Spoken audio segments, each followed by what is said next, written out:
Bonjour et bienvenue, vous êtes avec Fabien. Aujourd'hui, on va se faire une vidéo de leçons de code sur les limitations de vitesse. On parlera également des différentes sanctions.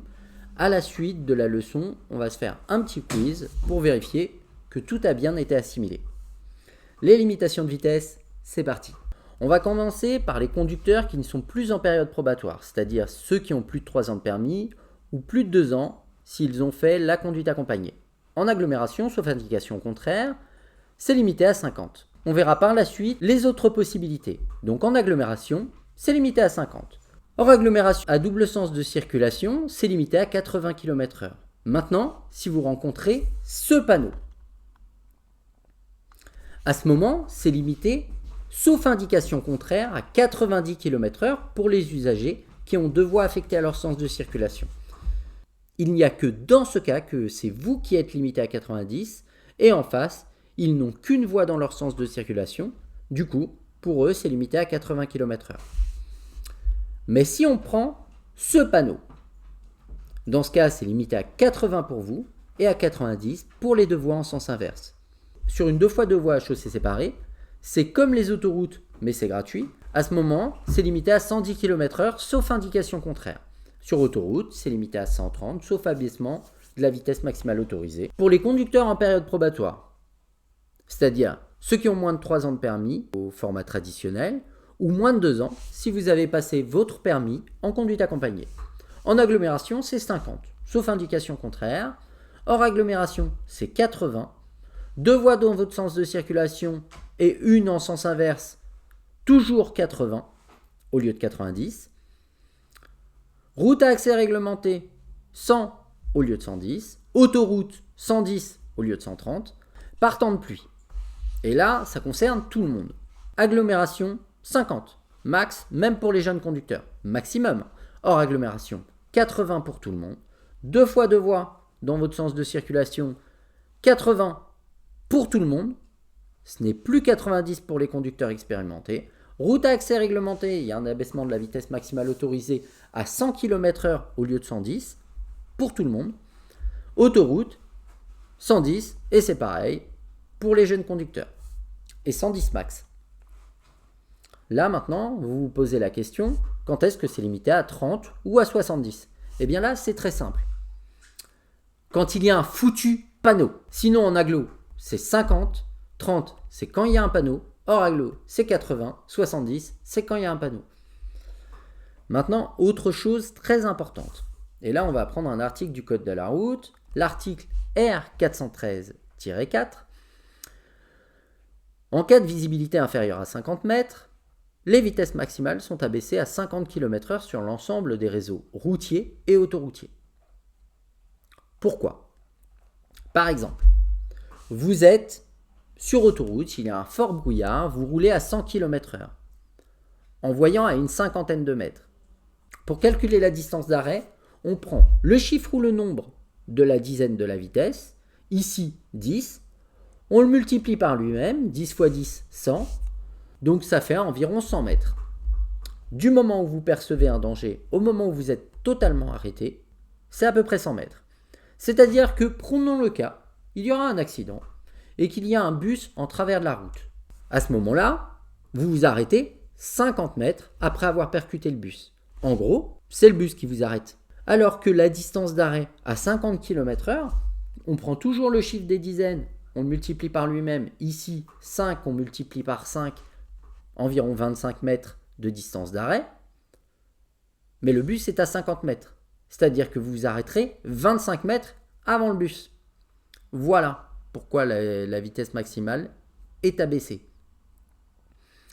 On peut prendre un autre exemple. Route de campagne, visibilité très réduite à cause du brouillard ou d'une forte pluie par exemple. Vous roulez à 80 km/h. Vous voyez à une cinquantaine de mètres. Un véhicule accidenté sur la voie. Distance d'arrêt à 80 km/h sur route sèche, 64 mètres et on rajoute la moitié sur route mouillée. Ça fait 96 mètres. Entre le moment où vous percevez un danger, au moment où vous êtes totalement arrêté, on va prendre route sèche. Donc, il vous manquera 14 mètres, vous percuterez le véhicule. Donc, c'est pour cette raison que l'on adapte notre vitesse à notre visibilité. Ensuite, on va parler des infractions. Déjà, on va commencer par la différence entre un excès de vitesse et une vitesse excessive. L'excès de vitesse, c'est une limitation de vitesse, par exemple. C'est limité à 50 et vous roulez à 60 km/h. Ça, c'est un excès de vitesse. Une vitesse excessive, c'est limité à 50. Vous roulez à 50, mais le fait de rouler à cette allure crée un danger. Par exemple, un bus, une rue étroite, des enfants qui traversent, vous roulez à 50, en gros le meilleur cocktail pour un drame. Les sanctions pour un excès de vitesse. On va faire le distinguo entre un excès de vitesse en agglomération et hors agglomération. Point de vue amende, un excès de vitesse inférieur à 50 km/h en agglomération, c'est 90 € d'amende. 90 € d'amende en agglomération. Pour des excès de vitesse hors agglomération, c'est 45 € d'amende. Point de vue des retraits de points. En cas de dépassement de la vitesse maximale autorisée de moins de 20 km/h, c'est-à-dire excès de vitesse de plus 5 km/h à plus 19 km/h, moins 1 point, de plus 20 km/h à plus 29 km/h, moins 2 points, de plus 30 à plus 39, moins 3 points, et de plus 40 à plus 49, moins 4 points. Après, on a le cadre délictuel des excès de vitesse qui sont à 50 km/h et plus. Article R413-14-1. Le fait pour tout conducteur d'un véhicule à moteur de dépasser de 50 km/h ou plus la vitesse maximale autorisée fixée par le présent code ou édictée par les autorités investies du pouvoir de police est puni de l'amende prévue par les contraventions de 5e classe. 1 500 € d'amende. Mais ça, c'est décidé par le juge ou le préfet. Car la différence entre une infraction et un délit, c'est que l'infraction, vous avez fait vos infractions, vous avez votre retrait de points s'il y a lieu et votre amende. Point barre. Le délit, vous allez soit avoir un accord avec le préfet pour éviter une procédure, soit passer devant le juge. On continue. Donc toujours sur le même article, toute personne coupable de cette infraction encourt également les peines complémentaires suivantes. En 1, la suspension du permis de conduire pour une durée de 3 ans ou plus. Là, j'ai mis 3 petits points parce qu'ils édictent beaucoup de choses. Deuxièmement, l'interdiction de conduire certains véhicules terrestres à moteur, y compris ceux pour la conduite desquels le permis de conduire n'est pas exigé. Troisièmement, l'obligation d'accomplir à ses frais un stage de sensibilisation à la sécurité routière. Quatrièmement, la confiscation du véhicule dont le prévenu s'est servi pour commettre l'infraction, s'il en est le propriétaire. Cette contravention donne lieu de plein droit à la réduction de 6 points du permis de conduire. Donc, quand vous avez le permis, 6 moins 6, ça fait 0. Et à 0, on retourne à vélo. Alors là, j'ai trouvé un article sur la vitesse excessive. Il y a du contenu. Maintenant, vous allez voir qu'ils énumèrent juste des cas. Donc le début de l'article, c'est les vitesses maximales autorisées par les dispositions du présent code, ainsi que celles plus réduites, éventuellement prescrites par les autorités investies du pouvoir de police de la circulation, ne s'entendent que dans des conditions optimales de circulation. Bonnes conditions atmosphériques, trafic fluide, véhicule en bon état. Donc, ne s'entendent que dans des conditions optimales de circulation.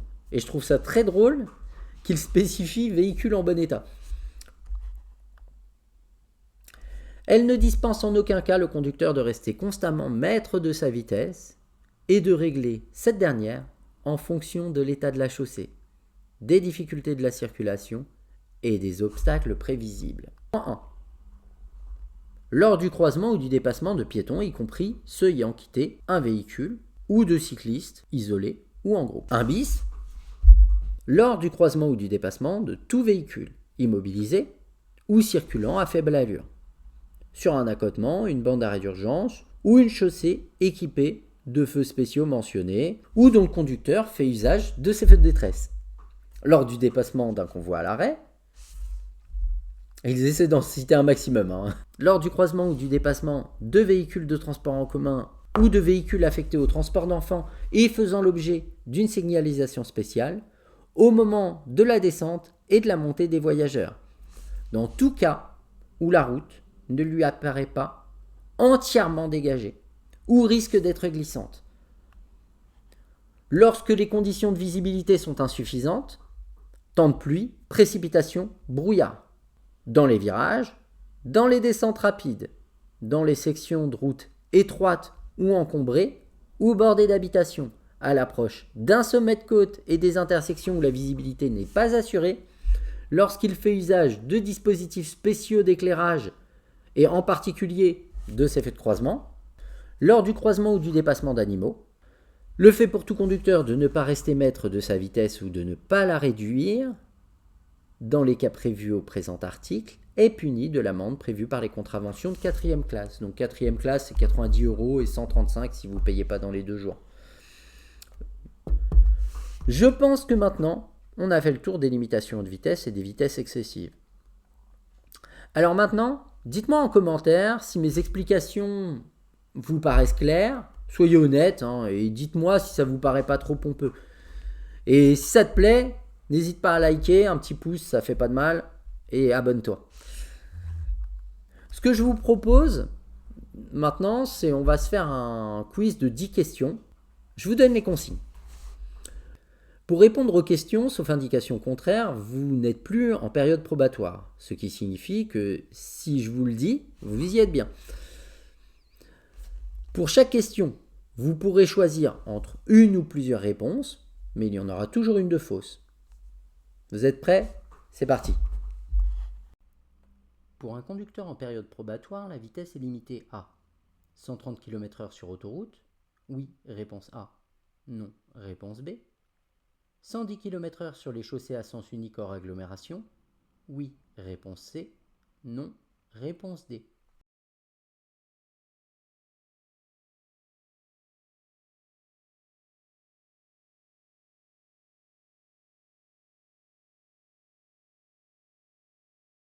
J'adapte la vitesse à la configuration des lieux. Oui, réponse A. Non, réponse B. À la visibilité. Oui, réponse C. Non, réponse D.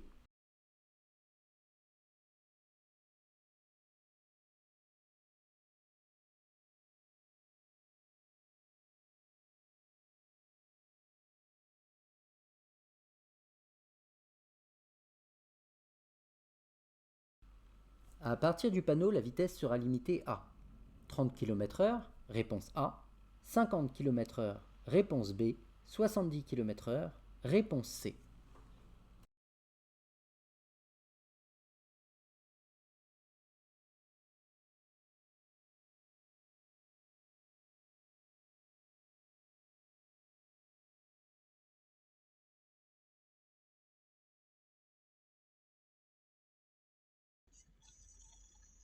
Je vais m'insérer sur une autoroute. Je vais pouvoir rouler à 50 km/h, réponse A, 70 km/h, réponse B, 110 km/h, réponse C, 130 km/h, réponse D.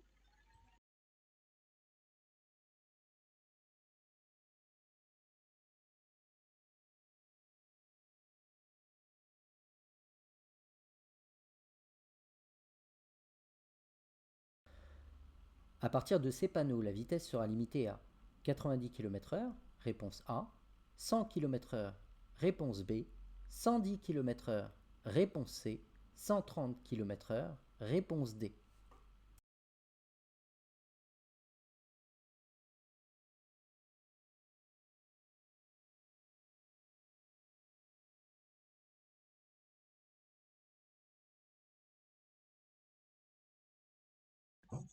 Je rencontre ce panneau. Je ralentis. Oui, réponse A. Non, réponse B.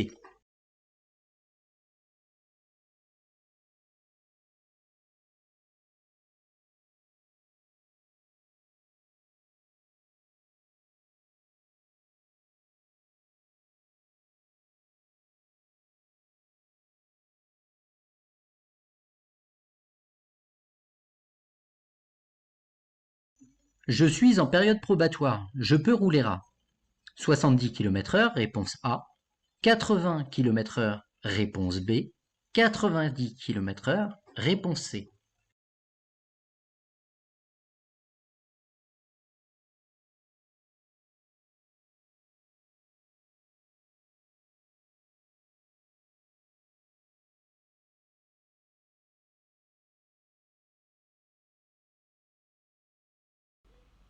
La vitesse est actuellement limitée à 80 km/h, réponse A. 90 km/h, réponse B. 110 km/h, réponse C.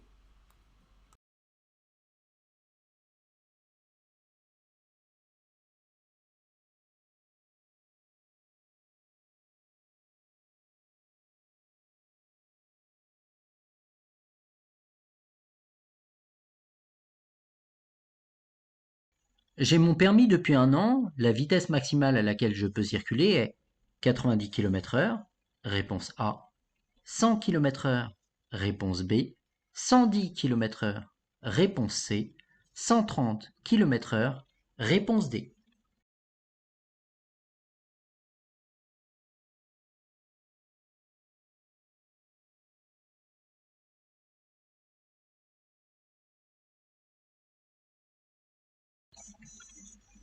Je suis en période probatoire.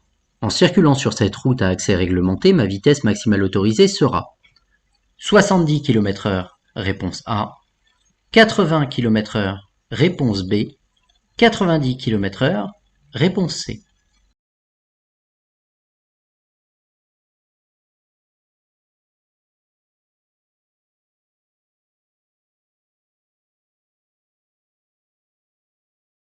La vitesse maximale autorisée sur autoroute, elle est pour les conducteurs qui ne sont plus en période probatoire de 130 km/h. Il y a un abaissement des vitesses maximales autorisées pour les conducteurs en période probatoire qui est de 110 km/h sur autoroute. Il y a un abaissement de la vitesse maximale autorisée par temps de pluie pour tout le monde à 110 km/h maximum. Pour les routes à accès réglementé, les 2 fois 2 voies, chaussées séparées, c'est un peu comme les autoroutes, sauf que c'est gratuit. La vitesse maximale autorisée pour les conducteurs qui ne sont plus en période probatoire est de 110 km/h. Il y a un abaissement de la vitesse maximale autorisée à 100 km/h pour les conducteurs en période probatoire. Et la vitesse est abaissée pour tout le monde par temps de pluie à 100 km/h maximum sur les routes à accès réglementé, sauf indication contraire.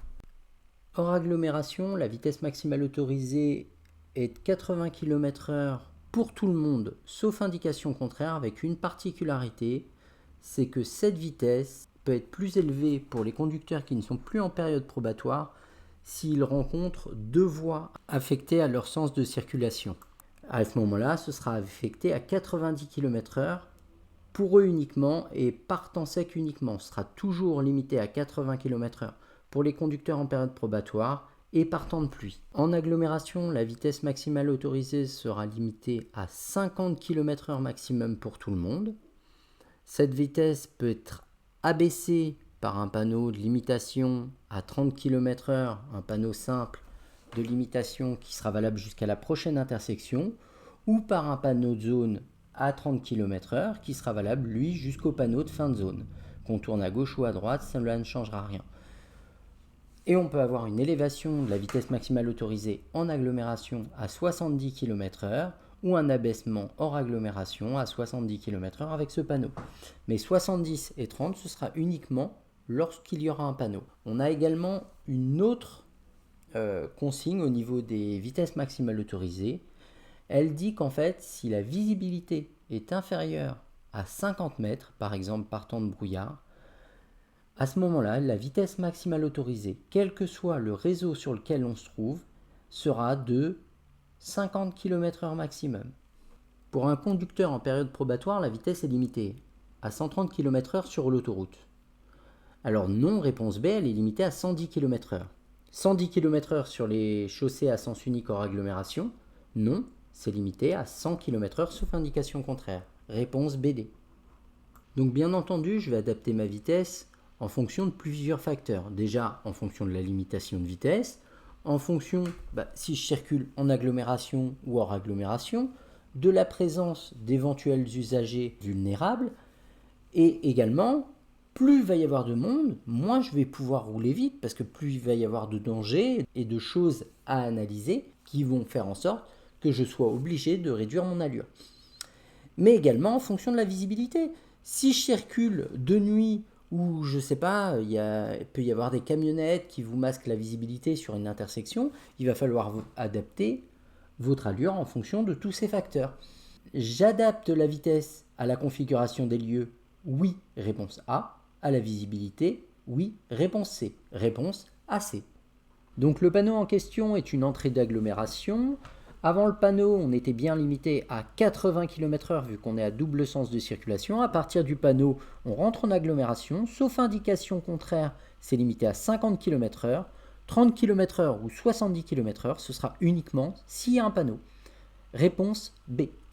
On va en effet s'insérer sur une voie autoroutière. La visibilité au loin est très nettement inférieure à 50 mètres. La vitesse maximale autorisée est donc de 50 km/h, quel que soit le réseau sur lequel vous allez circuler. Réponse A. Ces panneaux m'indiquent une route à accès réglementé. J'ai bien deux voies affectées à mon sens de circulation, vu que j'ai une ligne continue sur ma gauche qui m'indique que les deux voies sont affectées à mon sens de circulation, ce qui signifie que la vitesse maximale autorisée, vu qu'on n'est pas sur autoroute, elle est de 110 km/h pour les conducteurs qui ne sont pas en période probatoire et 100 km/h maximum pour les conducteurs qui sont en période probatoire. Si on ne vous le suggère pas, considérez que vous n'êtes pas en période probatoire, c'est donc 110 km/h maximum, sauf indication contraire. Réponse C. Je vous dirais, il n'y a pas plus de pièges que dans cette question. Dans tout le code, en fait, la vitesse maximale autorisée, sauf indication contraire, elle est de 80 km/h. Vous roulez, sauf indication contraire, à 80 km/h maximum. Vous n'avez aucune raison de ralentir si vous rencontrez ce panneau. Réponse B. Ici, le piège, il est plus dans la question que dans la photo. Là, effectivement, la vitesse maximale autorisée, elle est 80 km/h. Pour les jeunes conducteurs également, les conducteurs en période probatoire. Mais ce n'est pas la question qu'on vous pose. La question qu'on vous pose, c'est à quelle vitesse vous pouvez rouler. Vous pouvez rouler à 80 km/h maximum, mais vous avez tout à fait le droit de rouler à 70 km/h. Donc réponse A et B. Ici, on peut s'apercevoir qu'on a un panneau qui nous indique la fin d'un créneau de dépassement à 200 mètres, ce qui signifie qu'on est dans le créneau de dépassement actuellement. La vitesse maximale autorisée, vu qu'il n'y a pas ici de séparation de chaussée, on est donc limité à 90 km/h maximum. Si on ne vous le suggère pas, vous n'êtes plus en période probatoire. Donc c'est limité à 90 km/h dans notre sens de circulation, vu qu'on a deux voies affectées à notre sens, et à 80 km/h en sens inverse. À 200 mètres, nous n'aurons plus qu'une voie pour circuler, ce sera donc limité à 80 km/h pour tout le monde. Réponse B.